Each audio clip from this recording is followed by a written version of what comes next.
Esse é o Economia Unibrasil, eu sou Edson Stein. Hoje eu vou falar sobre a proposta do governo de mudança na forma de cálculo do rendimento da poupança. Então, por que o governo está fazendo essa proposta? Porque com a redução da taxa básica de juros da economia, a taxa Selic, e considerando que essa taxa caia para algo em torno de 10% ao ano, e considerando que o rendimento desses investimentos em títulos do governo ou em fundos de investimento é tributado, significa que a preço de hoje, com o rendimento que a poupança tem hoje, a poupança vai render mais do que o rendimento obtido em títulos do governo em fundos de investimento, porque o rendimento da poupança, passado 90 dias, ele não é tributado, ou seja, não incide imposto de renda. Então, por que o governo está fazendo essa proposta? Como eu acabei de dizer, com a redução da taxa básica de juros da economia, a poupança vai passar, e essa taxa chegando a 10%, a poupança vai passar a render mais do que os títulos do governo. Então, por que o governo precisa reduzir o rendimento da poupança, ou mudar a forma de cálculo para reduzir o rendimento da poupança? Por quê? Porque os investidores que até então investem em títulos do governo, em fundos de investimento, eles vão preferir investir na poupança porque a poupança passa a render mais, ou renderia mais. E por que o governo precisa reduzir, então?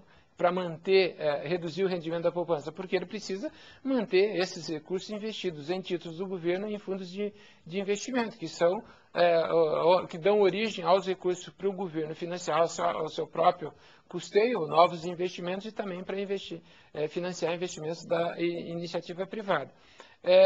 Se a poupança rende mais e esses recursos migrarem para a poupança, significa que o governo vai ficar sem o financiamento da sua dívida e sem recursos para novos investimentos.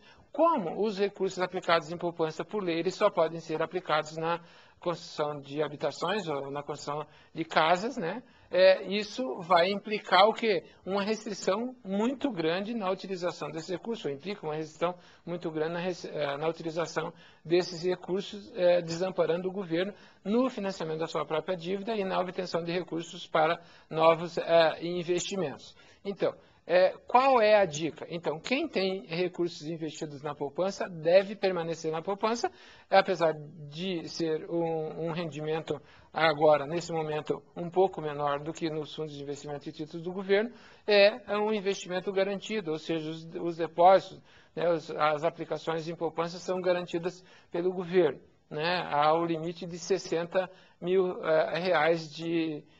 de aplicações na poupança. Isso acumulado em até 3 agentes de intermediação financeiras ou bancos diferentes, ou seja, 20 mil em cada um, e é importante prestar atenção se o CPF é diferente, porque 20 mil por CPF é o limite de 60 mil. Então, se você tem recurso na poupança, continue na poupança, porque, como eu disse, os rendimentos da poupança eles não são tributados depois de vencidos ou aplicados por mais de 90 dias. Essa redução ela vai implicar, obviamente, ou a mudança de cálculo vai implicar a perda de parte do rendimento da poupança, mas a poupança ainda é um bom investimento porque os riscos são menores. Então, por que é importante também continuar investindo na poupança? Porque são esses recursos que financiam a construção de casas populares, de habitações, e isso permite que o governo, com esses recursos mais baratos, porque a poupança rende menos e assim eu tenho que pagar menos para os investidores, permite que também seja mais barato ou se obtenha recursos mais baratos para financiar a construção de casas ou a compra da casa própria. Esse foi o Economia Unibrasil, eu sou Edson Stein.